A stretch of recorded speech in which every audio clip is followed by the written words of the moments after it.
Now, drugs, violence and mental health problems are just some of the challenges faced by prisons in Britain. For 7 days earlier this year, BBC News managed to obtain exclusive, unprecedented access inside one of Europe's biggest jails, Wandsworth in South London, one of 6 where governors have been given new powers over budgets and the daily regime. We have to warn you, Ed Thomas's film does contain graphic footage which you may find disturbing. This is Wandsworth. The BBC has been given unprecedented access inside a British jail. Over 7 days, we saw the fear and violence. Yeah, it's one person under restraint there, the wing looks secure. You've got to be able to defend yourself, innit? If you can't defend yourself, then you'll become a victim, innit? The drugs feeding addiction inside. You can get spice, you can get heroin, you can get crack, you can get anything you like, anything from right now. Is it easy to get cannabis? It is. Get down! The prison officers pushed to the very edge. I think I'm probably the most stressed I've been in 24 years in this job. And the governor demanding change. Without reform, I don't know how long we've been in the system.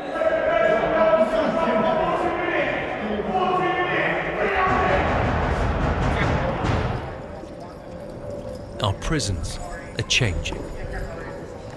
The government is reforming 6 jails in England and Wales by handing back control over budgets and contracts to their governors. Wandsworth is one of them. We spent 6 months persuading the Ministry of Justice to allow us inside.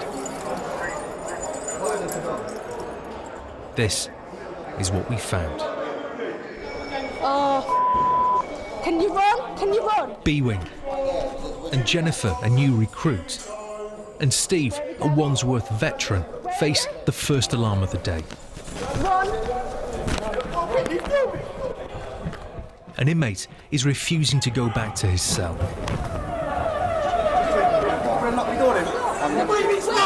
Neddy Lee. 20 years ago, he murdered a man in a fight. Get down! This is his 38th jail. He told us he was trapped in a cycle of violence.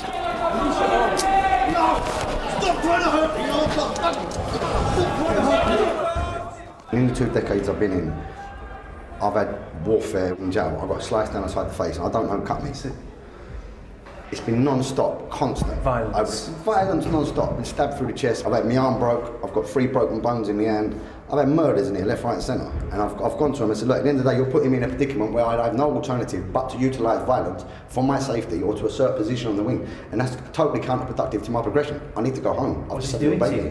Psychologically, it's torture. Emotionally, it's very, very difficult. And with the greatest respect, they're so short-staffed in here, this place can't run. It's unsafe. Even a lot of the staff that are in here are in fear. We're going down 2, so we're going bang up. And facing this pressure, Jennifer. This is her first job inside a prison. 4 weeks in. Yeah, 4 weeks in. You're shaking. Yeah, but it's the rush. You know, if something don't happen. Like, I've done so much. That was the first time I've used my CNR, which is use of force. It all goes off here. Job for you. Yeah, definitely. Like, it happens on a regular basis. You just have to get used to it. At times inside Wandsworth, it felt relentless. An overcrowded, understaffed Victorian jail. This alarm is because there's been a fight in the yard. So that looks like a chair leg that was thrown down there. At least one officer has been hurt. Are you all right? We're all leaving. To understand what happened, we asked to watch the CCTV footage. On the left, you can see one inmate attack another with the chair leg, breaking his arm. In seconds, the fight spreads. We're told this was planned. 2 South London gangs fighting over respect. Every day I wake up and I think I got God with me. So I don't. Days later, we tracked down the man who started the fight. It makes me much better. A rare opportunity to ask why. It happens every day. It's like Violence. Violence just happens every day. Just if it's maybe from this postcode and that postcode and that. And Do the gangs follow you in here? Yeah, the gang follow you. When you're a gang member, everywhere you go, you're known to you're just known to a gang member and that. And when you walked out on that yard? Yeah, when I walked out in the exercise yard, I thought, yeah, I had to fight. I had to fight because if I don't fight in that, I won't be a man. So after all of the end of all of that fighting and that, when I was getting back in, I think, yes, God, at least I made it. But this is the cost. An inmate hurt and angry. Yeah, he's waving the stick around, wasn't he? Waving the stick around, waved it at my arm, broke my arm. You got to do what you got to do. There's nothing you can do about it. You get your arm broke and you're left in your cell. 3 days it took them to take me to the hospital. 3 days. You're vulnerable in here with a broken arm. I have a lot of friends who are wrapped around me, so there's no problem for me, but another person could be very vulnerable. The threat of violence was everywhere. This prisoner had boiling water and sugar thrown over his face. Another had been beaten up. Just another fight, he said, all part of prison life. You've got to be able to defend yourself, innit? If you can't defend yourself, then you become a victim, innit? How many fights have you had in here? In this jail, I had about 5, 6. 5, 6, to be honest with you. Yeah. The most violent inmates are sent here, the segregation unit.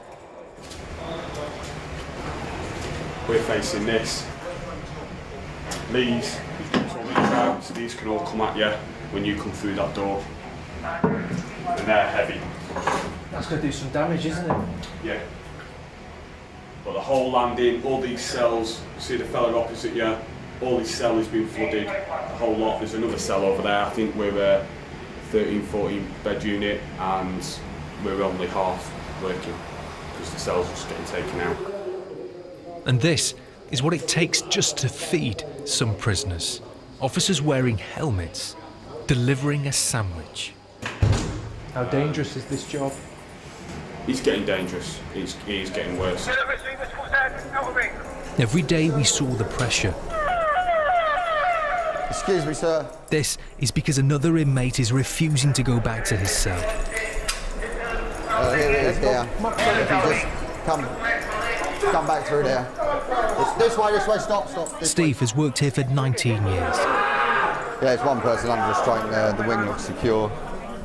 The amounts of incidents have gone up. We're not actually proactively trying to solve issues, we just seem to be reacting. With 4 to 5 staff on the units and wings like that, it gets quite tense at times. There needs to be fundamental change because we release prisoners, they keep coming back. This was found in his kit bag. And fueling the violence, the drugs. This is spice, synthetic cannabis. It's got so bad, Wandsworth now has an X-ray machine to search inmates. That is drugs concealed. There's also sniffer dogs, but still the drugs are smuggled inside. Prison officer Danielle showed us the evidence room. It's packed with drugs, weapons and phones. We have a very, very small mobile phone. It's tiny. Absolutely tiny.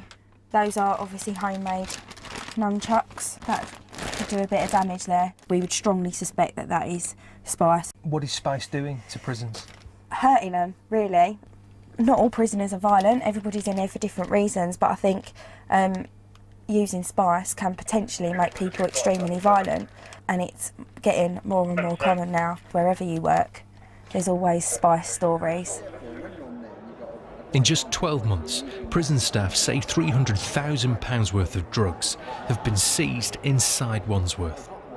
I sleep here, my cellmate sleeps here, this is my TV. Ashley has just started his sentence. The canteen comes round every He says night. drugs are everywhere. Set, hear my tunes at night time when I'm relaxing and that, same old. Yeah, this is it, this is my home, this is where I live. What drugs can you get in here? You can get spice, you can get heroin, you can get crack, you can get anything you like. Anything right now, what we've got to do is go down to the 2s, to the 3s, to the 1s, it's there, everything's there, anything you like. Is it easy to get cannabis? It is. Has prison made your addiction worse? Yeah, because I've been in for so long now. I've been in for nearly 8 years, so I get a lot stressed out. This is the drugs that's the problem.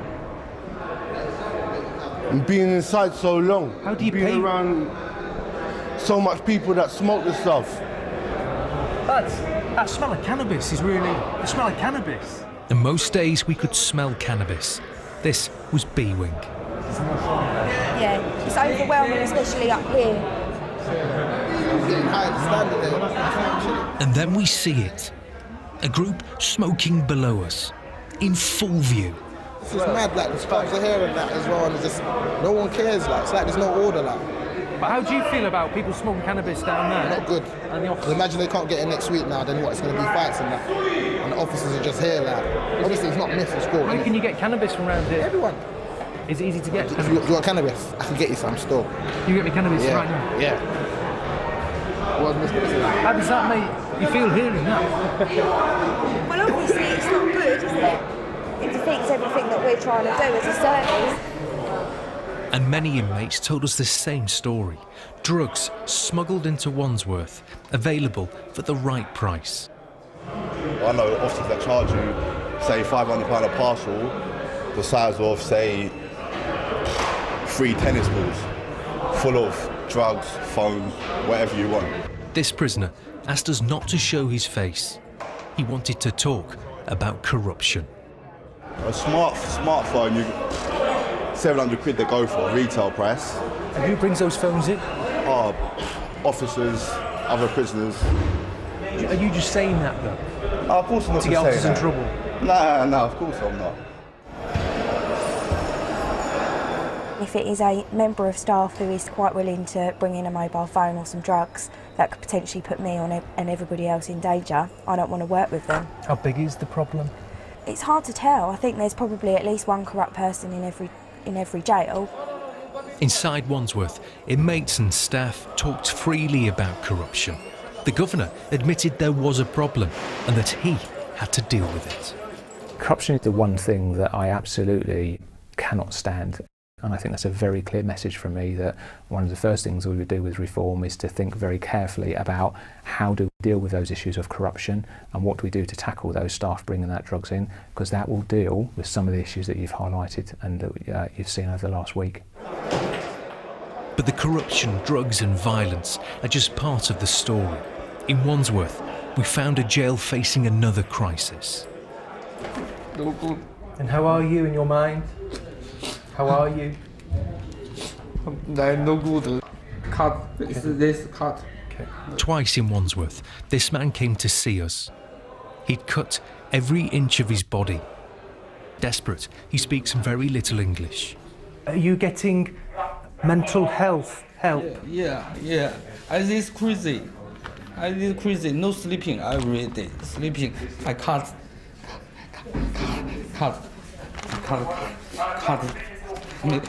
me. And so many here are in crisis. This man jumped over the railings onto the netting.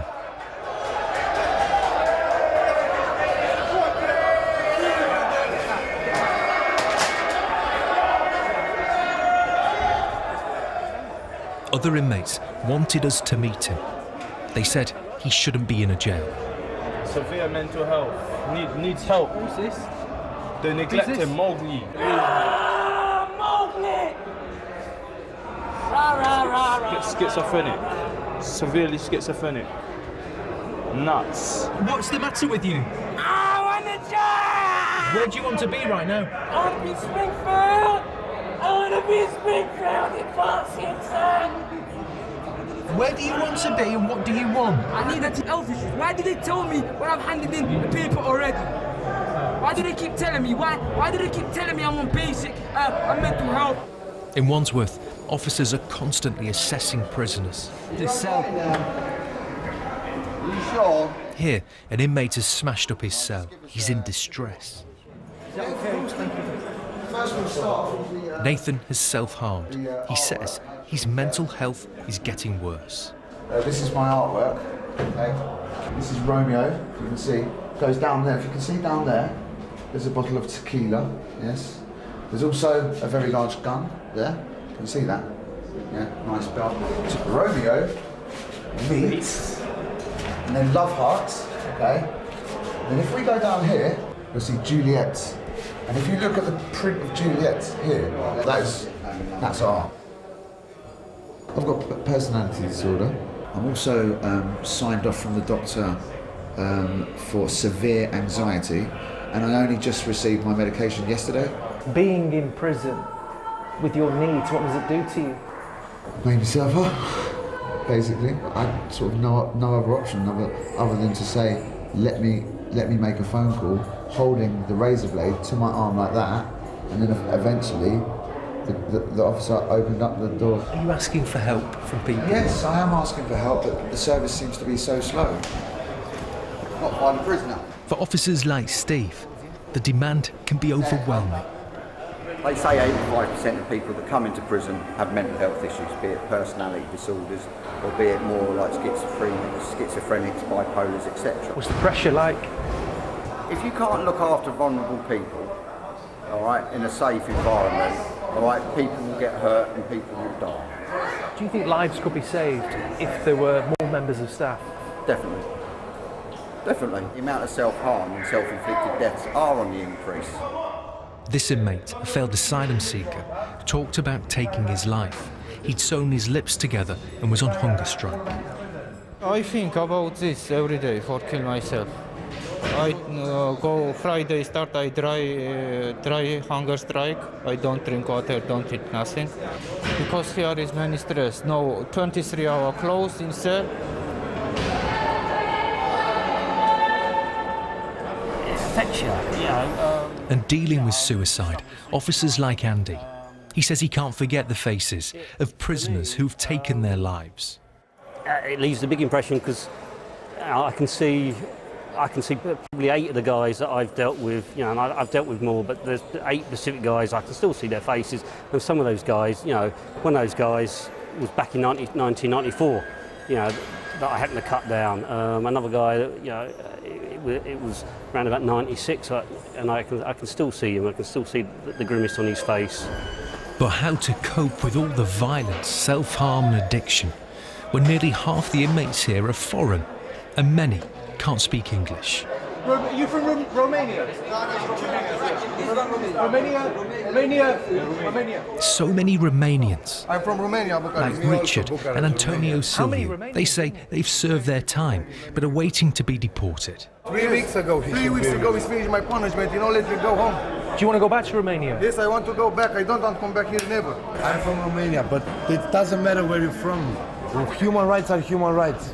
This is my cell. I don't even have hot water, as you can see here. No kettle. So But not everyone wants to go home. There is very worse in this prison. Take Poldrak, unhappy with his cell, but proud of his crimes. What were you in for? Pickpocketing. How much were you stealing a day? 2,000 or 3,000 per day. £3,000 per day out of people's pockets? Yeah. And I'm feeling proud of it. You're proud of it? Yeah, I'm gonna do it again. What, here in the UK? I might come here in UK as well. I don't know how, but I'm gonna try and come here again. To pickpocket? Yeah, because here you make a lot of money. Why should British taxpayers be paying money to keep you here? But I don't know, there is no reason. Because in any way they're gonna send me to Romania. So why they want to hold me more? Now we have to see how long have you been. Some foreign prisoners take English lessons, but the majority don't. And with so many languages being spoken inside Wandsworth, the jail struggles to cope. It's hugely difficult. 30 or 40 different nationalities, 30 or 40 different languages, and they provide a huge challenge because there is lots of argument and debate about how much we engage those people into work or into education, and how much energy we put into people that ultimately might not be here and be deported. It's clear there aren't enough prison officers to deal with the problems facing Wandsworth. Across England and Wales, the number of prison staff has fallen by more than 30% in the last 6 years. For new members of staff, these conditions are all they've ever known. Is it what you expected it to be? Yeah, well, what do you expect prison to be like? Prison is prison. Did you expect this? Yeah. I expected daily arguments, daily fights. I pulled out my baton for the first time yesterday. I cut down my first hanging prisoner 2 weeks into the job. You are going to be faced with a lot of realist things. You're going to be faced with shocks. But it's a. Do you want to do this job? I came into this job to be able to rehabilitate certain prisoners. Can you do that? I think I can. We're told that most days Wandsworth operates 50 officers short of what's needed, and recruitment is a struggle. Well, there's an incident going on, so It doesn't take much for the jail to grind to a halt. There's been an incident that shut down a wing. They're trying to get the inmate out of here now, away from the wing, and as this is happening, that whole wing with hundreds of inmates is being locked down. It means that some days inmates are locked up for 23 hours with no rehabilitation. A lot of other jails, they get treated correctly. For some, it leads to resentment and frustration. They're out of their cell at least an hour a day. We don't get that. We're just here, we just get banged up. If all they say is, oh, lack of staff, we can't let you out. Like, it needs to change, like, we're human beings as well. I don't know, I've known they put one under restraint. This prison has been Andy Topping's life, but he says the job is harder now than ever before. You know, my wife worries that I'm not going to come home. If she could, she would have me out, out the job. And it's because I care. I want to make a difference. I believe my staff want to make a difference. You know, we're struggling. We haven't got the staff. No, leave it. It's all right. It's all right. Leave it. We're all right. What's happening to your mental health? I don't think people care. I don't think people care about what's happening to my mental health. But what is happening to your mental health? I think I'm probably the most stressed I've been in 24 years in this job. What's going to happen to you? If I'm like my colleagues, I'll retire and I'll die early. Andy desperately needs reform now. And many officers felt the same. Hospital. Let down and forgotten. Steve says he feels betrayed. Do you think you're appreciated? No, we're definitely not appreciated. You can tell that by the amounts of cuts we've received. To actually have the strength to actually turn around and deliver care to the person that spits in your face, and to continue with that, because at the end of the day it's about the society as a whole. If we treat the most undeserving with care and respect, that says a lot about our society. The BBC was invited here to hear these stories from inmates who one day will be released, and from a governor who believes that without reform, our jails will break. How big is this moment? It's massive. It's the once in a generation, if not more, opportunity to change the system and to do something which is really positive and to do something. Without reform? We carry on running a system as you've seen it over the last week or so. Drugs coming in, mobile phones, violence being perpetuated, not having enough resources to be able to challenge some of that behaviour. Without it, we carry on doing the same old thing. We see the same faces coming through the system, we don't change people, and that's what we're about, that's what we want to do.